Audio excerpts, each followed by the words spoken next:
The NBA draft is coming up this week, and we have Rockets insider Kelly Iko on to talk about the inside scoop at pick number 4, and of course, the free agency is right after the draft. So we're going to be talking about the inside scoops on some guys that they could target, what their price range would be, and some other rumors that have been circulating in Rockets news. So stay tuned for this episode of the Brad and Will Show. You're going to really enjoy it.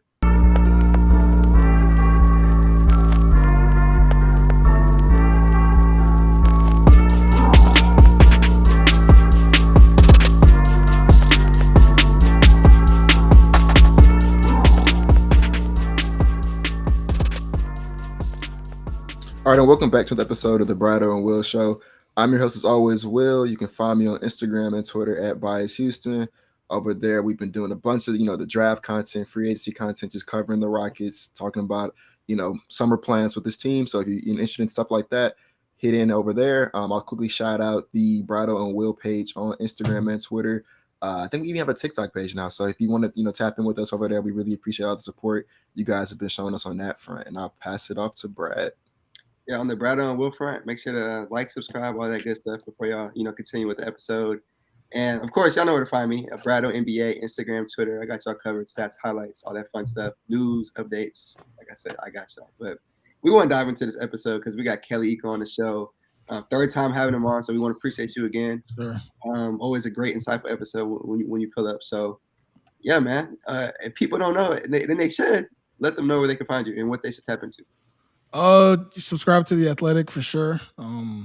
Follow me on Twitter, Instagram, Kelly Iko. It's IKO. And subscribe to the Ecosystem podcast. We're back up and running. Trying to do more on that front as well. We got some good stuff coming this summer because we got to keep y'all busy, entertained. Not just Rockets, NBA, other sports stuff as well. So, should be a good summer. Yeah, and before we kick it off, Kelly just had Trevor Hudgens on. He had Eric Gordon on the Ecosystem podcast, so definitely tap in there both. For sure. Appreciate it. Episodes, but we'll kick it off to for the first question. We're going to kick it off with some draft stuff. Yeah, so as of today, a lot of the mock drafts and the talking points kind of point towards Amen Thompson being the pick for the Houston Rockets at the draft next week at pick 4. Do you still feel that way, that he is, who the Rockets are going to be targeting there at pick 4? And then, how concerned do you think the Rockets are with his jump shot?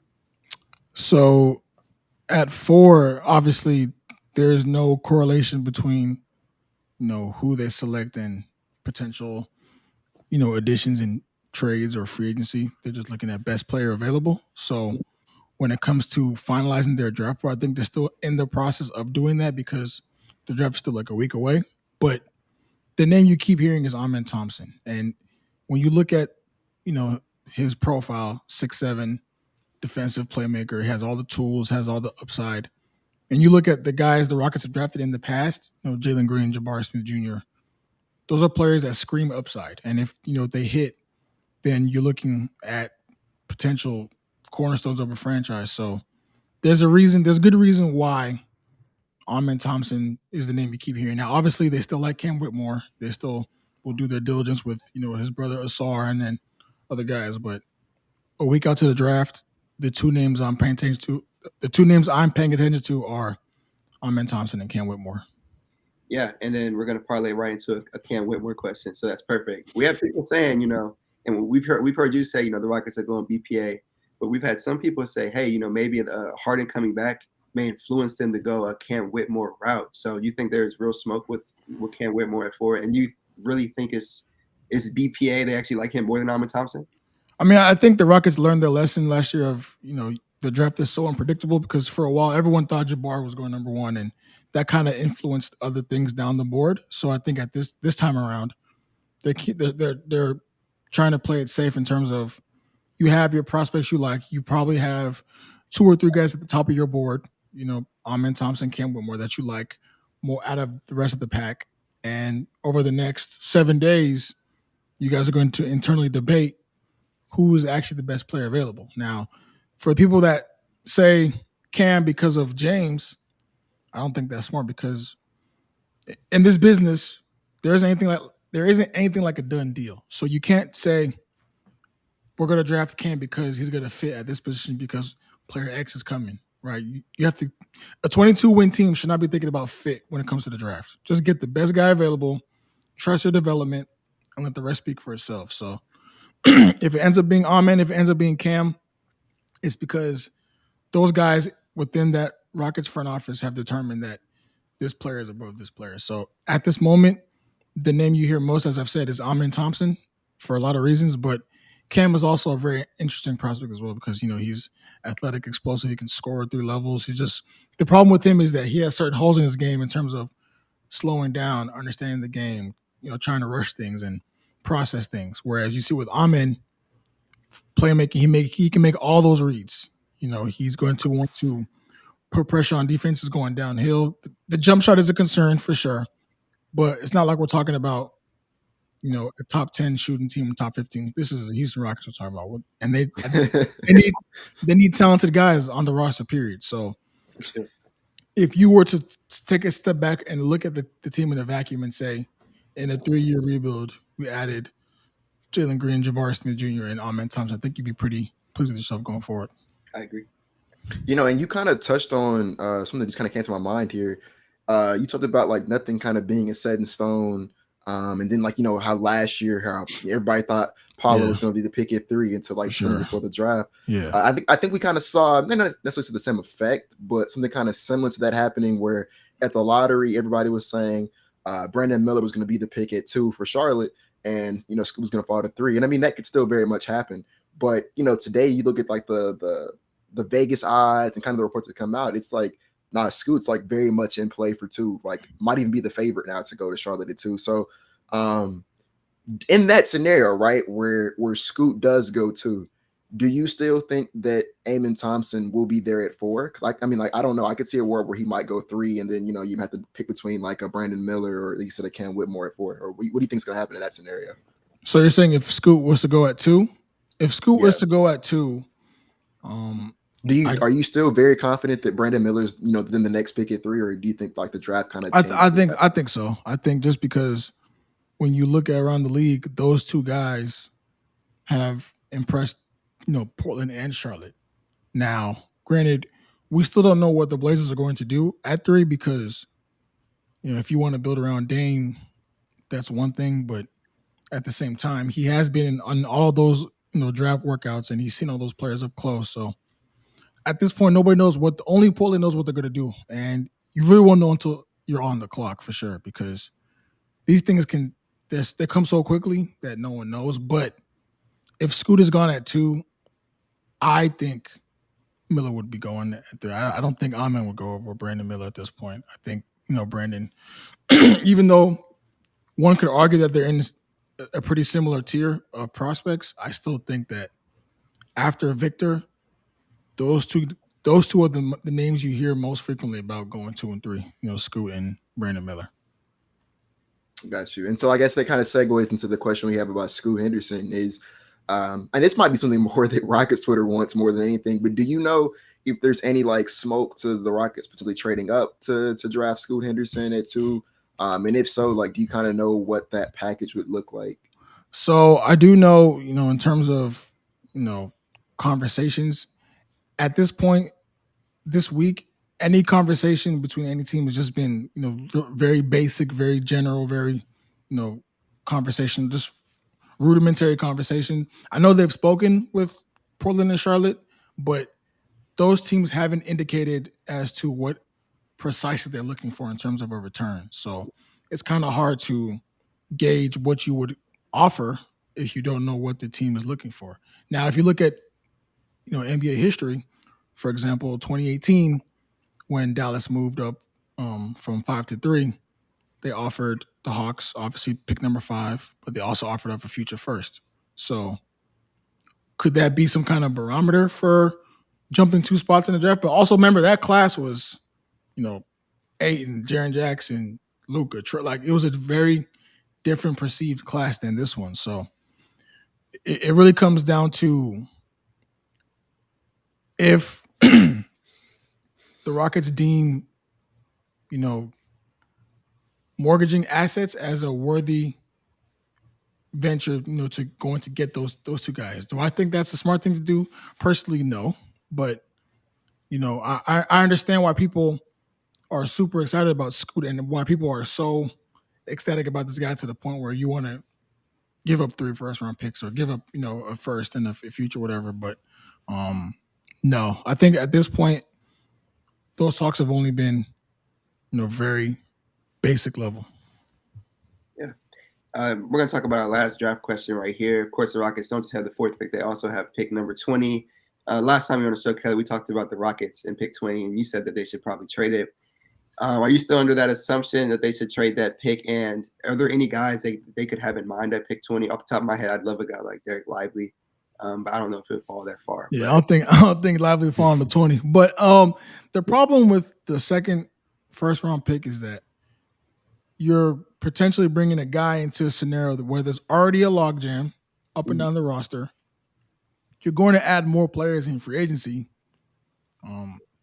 Where are the minutes going to come from? So I think the best bet for them is to try and either move out of that pick by trading for a player, potentially adding that to a player like, a KJ Martin or something like that, or just anyone on the roster that you can aggregate to trying to get, a veteran player, or trading for future picks altogether. Because I just like in a vacuum, yes, you want to continue to add young players, but you've already done that in the past 2 seasons, and you've already had to go through the issues of, minutes crunch. So do you want to put yourself through that again, where you know that this team is kind of pivoting their strategy a bit, with Ime and now this new revamped coaching staff?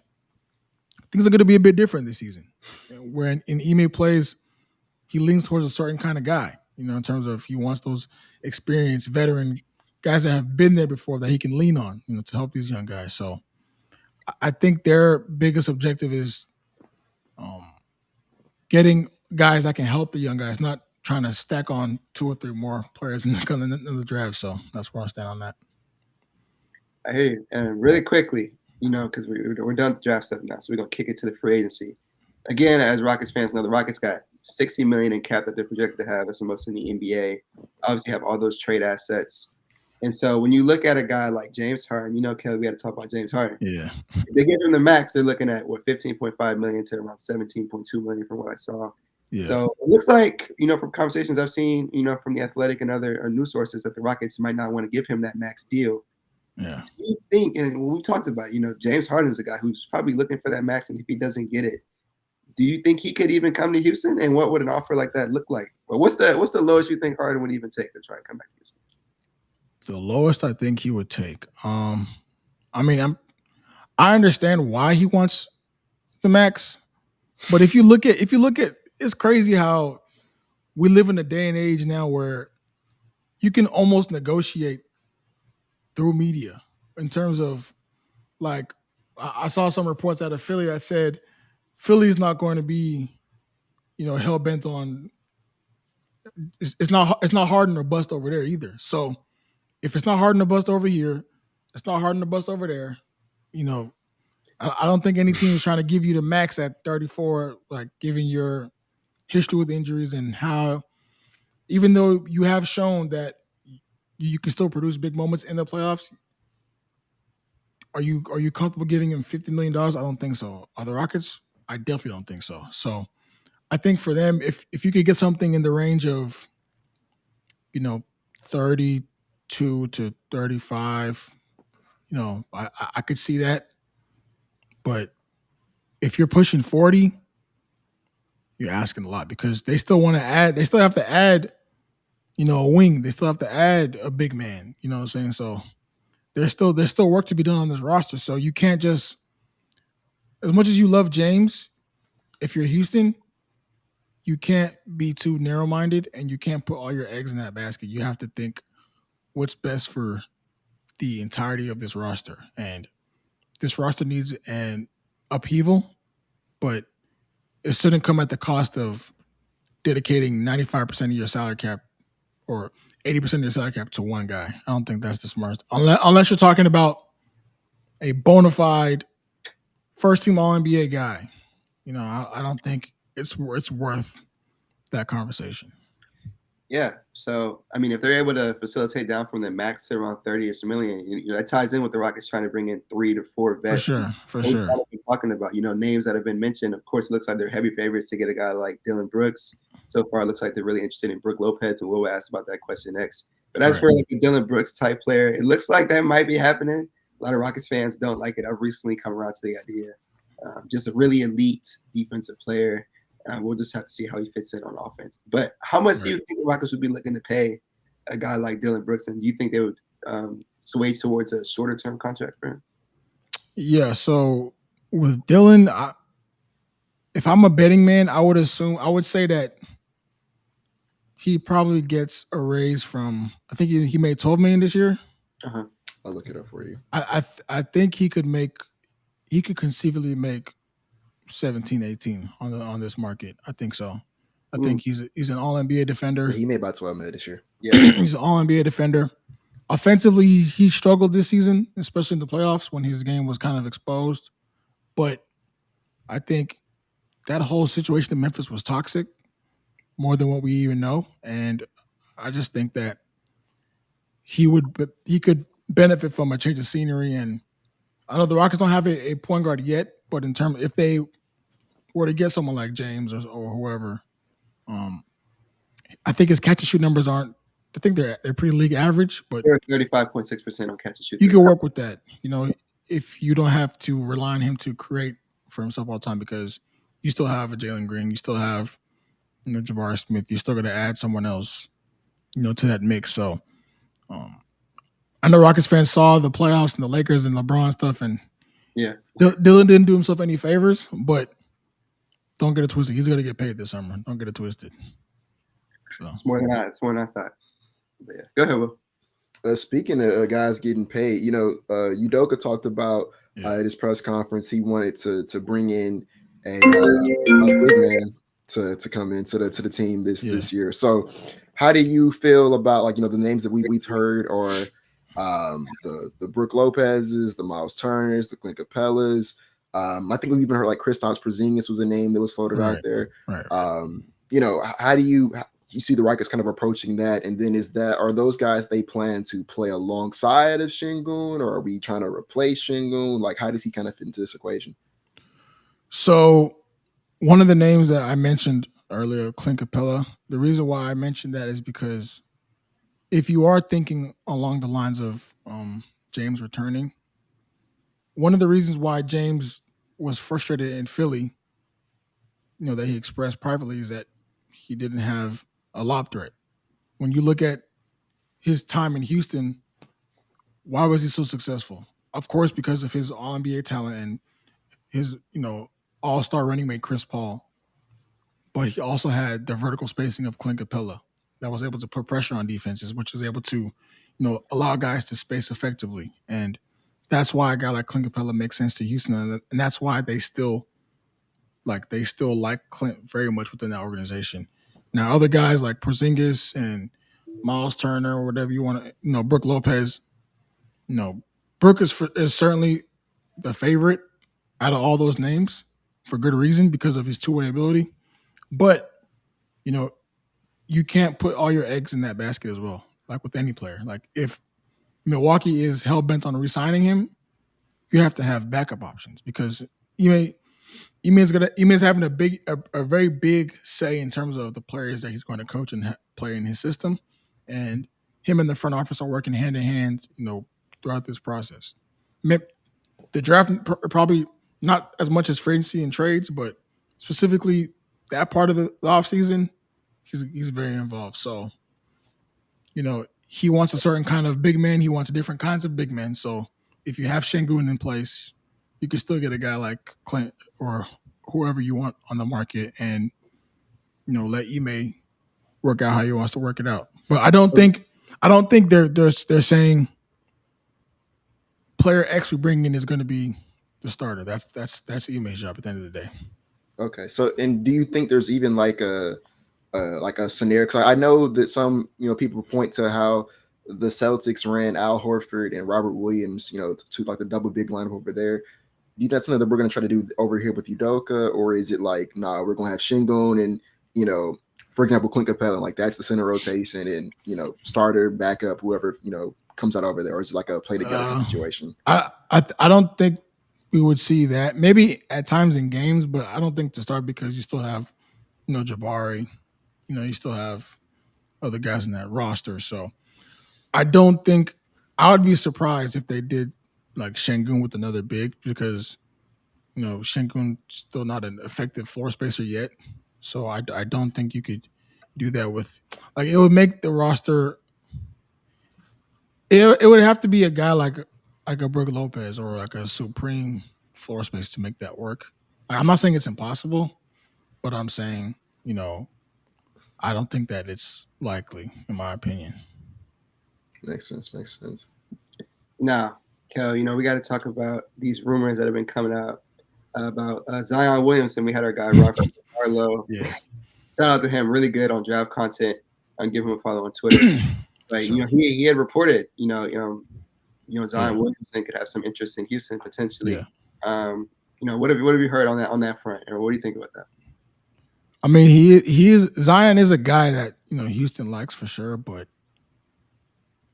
the tricky thing about that is this is a guy that was drafted number 1 like a few years ago. So if they're already willing to move off of him, the Rockets will have to be very careful in their due diligence as to why, because is there a serious health concern that we don't know about? Is there you have to actually dig in on a player like that hasn't played, that's been unavailable for the majority of his career to date. You have to dig into the real reasons why, and that would have to, that would preclude any conversation. Like for example, if you said, would Houston trade for Zion? Like not obviously by itself, but I'm saying a package involving 4 if they could get Zion. I think the answer would be yes, but they would have to do an extensive amount of research. And I'm not sure if you can do that in a week's time. Like, they have to do a lot of digging because a team like New Orleans that's put so much into one player, I don't think you just put on that guy without getting a serious return, right? So it would have to take them a lot of stuff to give up. Yeah, we've been talking about it on Rockets Twitter, and it's a guy who hasn't played more than 30 games more than once. So it's a risk on Houston's front. You want to gamble your 3-year rebuild on a guy like that. Obviously, if it works out, it's a great gamble. But on both sides, it's almost like you don't I don't know if they would do a move like that. Yeah. But had to bring it up. But yeah, we'll get you to the next question.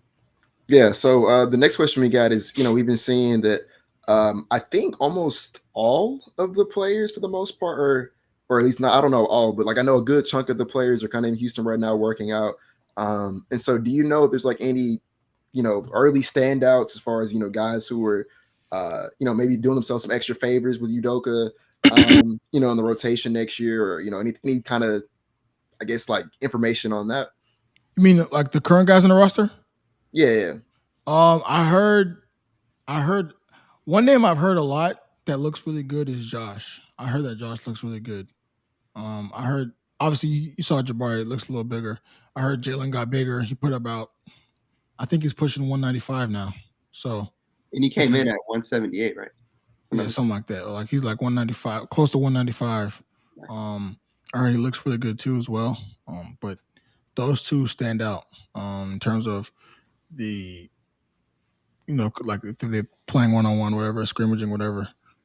Those two guys have stood out to me that I've heard have stood out to me. But at this point, at this summer, everybody looks good. So you won't really figure out stuff until training camp, which is when you really get down to the nitty-gritty of everything. Yeah.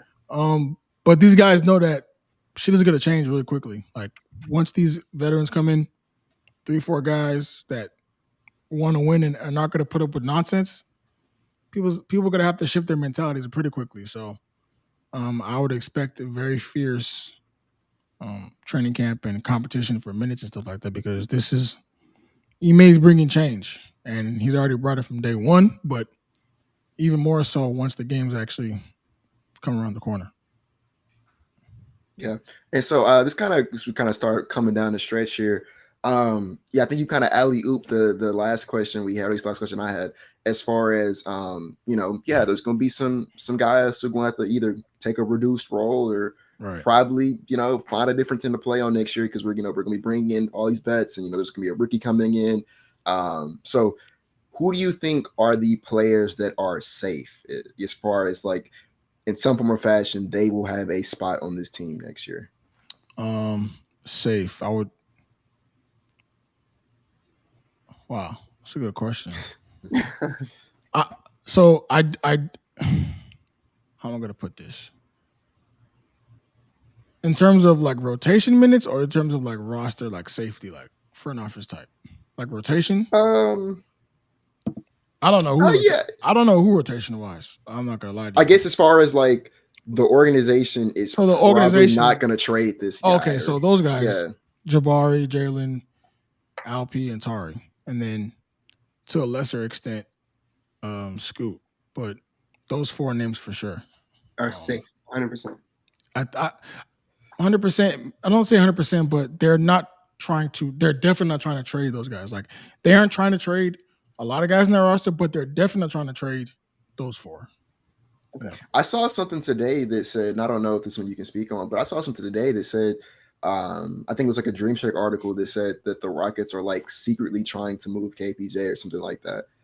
I don't secretly? know. That's a quote. I'll see if I can find it. Yeah. That came out today. Yeah, let me see if I can find it. Yeah. Here we go. Yeah, but while he's finding that, I wanted to ask about again. You gave your answer. KJ is a guy who I thought, and I've seen recently. It could have been your article or somewhere else's, but KJ might stay on the team, for a while and see what to do with the contract extension. Yeah, that's a guy who kind of seems like an odd man out in the system, just from a 3-and-D standpoint. Yeah. So, you think that's a guy that they would just look to package? And I saw you even mentioned it earlier. Yeah, you said KJ in like 20 or something like that. Yeah, I think if they were to move a guy, that would be, the most likely candidate because he understands similar how he was last year. That when you look at the roster and his position, there's probably going to be a logjam pretty soon, right? Because whoever you bring in is going to push other guys down. Whoever you sign in free agency is going to push other guys down. If you trade for somebody, it's going to push other guys down. And he's at a position in his career where he wants to play, as many minutes as possible. That might not be possible in Houston, for like the minutes he's looking for. So, he's a guy I would look out for potentially being traded. I just think that you have to clear up roster space somehow, right? And at some point, if you want to actually seriously go about free agency, how you've talked about behind the scenes. So, that package makes sense to me personally. KJ and 20 because there are teams that like him a lot. Like I know Utah likes him. I know the Clippers like him. Dallas, Phoenix to a certain extent. Like there are teams out there that like KJ because he's still young. He's coming off the best season of his career. He's athletic. He has a ton of upside still. If he can put together some more parts to his game, he's a guy that can make himself some nice money. So, but in terms of the current roster, I think he is the odd man out. Yeah, and then before we get back to Will, real quick, I got to ask about Jay Shante. He's making. That's what I was going to ask about. He's making around $6.5 million. That might be a good contract you want to move if you're going to be bringing a guy like Dillon Brooks. For sure. Yeah. You want to bring in a center as well. That's going to be pretty pricey. I think Jay Sean's a good candidate too to trade, right? Yeah, because his salary I think was $7 million. It's still, it's a team friendly contract. Like in terms of moving it, he's also a guy that a lot of playoff teams like in terms of what he brings to the table. He's tenacious. He's versatile. He has that culture, that mindset, that dog mentality. But he's a guy that I think that Ime could use quite well, honestly. You want to keep adults in the locker room if possible. And Jay Sean didn't last season because he was injured. He didn't have a chance to help in the best way he could, and I think that hurt them a lot. I think that part wasn't discussed as much. But I think from a player standpoint, I think him and Ime people talk about Tari and Ime, but I think Jayshawn as well should be put in a similar category because he has shown when he's been healthy that he can defend 1 through 4, 1 through 5. He can, he can handle the ball some. He can, like, the shooting's still going to come up, but as far as what Ime likes, that culture, that team first, like always moving the ball, getting low on defense. That Jayshawn is that, and then some. So, I think that there's a role for him, but if not, there's also a role for him around the league. Like, let's not be crazy here. This is a talented guy. Yeah, Jayshawn, when you put it like that, he's perfect fit for Udoka, but obviously the main standout is the shooting. We were waiting on it to translate from past season. We didn't see it, and he was hurt, but the shooting does come. He's a great fit. I agree. For sure. That's it for me. I'm out of questions. Well, I thought you was cooking with something, but yeah. Oh, I mean, I have the quote. The Brooklyn thing. Yeah, it was. Yeah, I don't know. Do you want me to still read it out to you? Yeah, that's fine. It said, crap, I just had it. From the Dream Shake article. It was a Dream Shake article. It says if a trade cannot correspond with the Portland Trail Blazers for the Rockets or Nets, those two teams could figure out a trade amongst each other.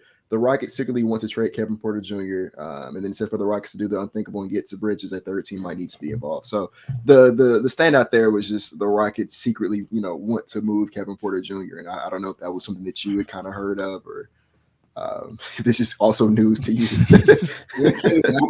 Secretly, how did you hear about that? No, I mean, I think specifically for Houston, they've grown to like, Kevin as an individual. Obviously he came in with some baggage and he came in needing some cleaning up to do with his act and mature wise, but they've since been spent they spent a lot of time with him and they've been able to kind of see his development as a player, as a person.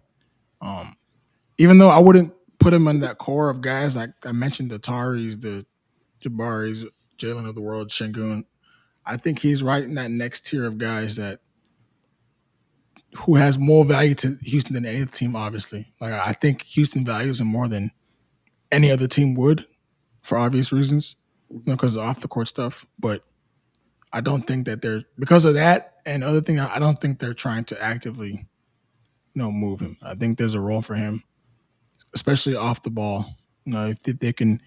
If Ime can tap into some of that catch and shoot stuff that we've seen, if he can tap into some of the, athleticism, his scoring ability, I think that he could be a very useful guy off the bench, or even if he's starting, it doesn't matter.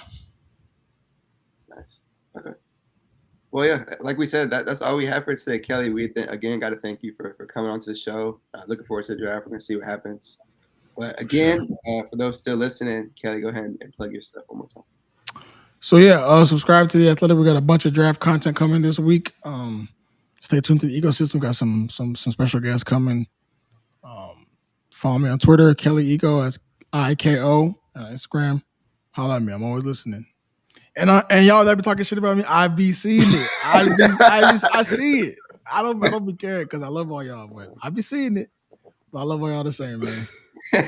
Okay, we appreciate you putting out your content, man. Yeah, as always, man, y'all can find me Instagram, Twitter, Bradeaux NBA. I'm more active on Instagram now. I'm gonna try to run it up there, so show some love there if you can. But I'll let you sign us up. Yeah, you can find me on Instagram, Twitter, by Houston. I'm gonna quickly shout out the Rockets watch party. We're trying to pack that place out. So if you're in Houston, June 22nd, 5 p.m. post Houston. The RSV tickets are free at rockets.com. So make sure if you're in the Houston area, like there's no reason why you shouldn't be at the watch party. So yeah, I'll plug that real quick. But as always, Kelly, we appreciate you coming on the show. Yes, sir. It was a lot of great nuggets you dropped for us today. So with that being said, we appreciate you guys for listening and we will see you guys next time. Y'all leave my boy Kelly alone. Y'all got shit. Hey, do what y'all want. Leave below. All right, y'all, I'm out. All right.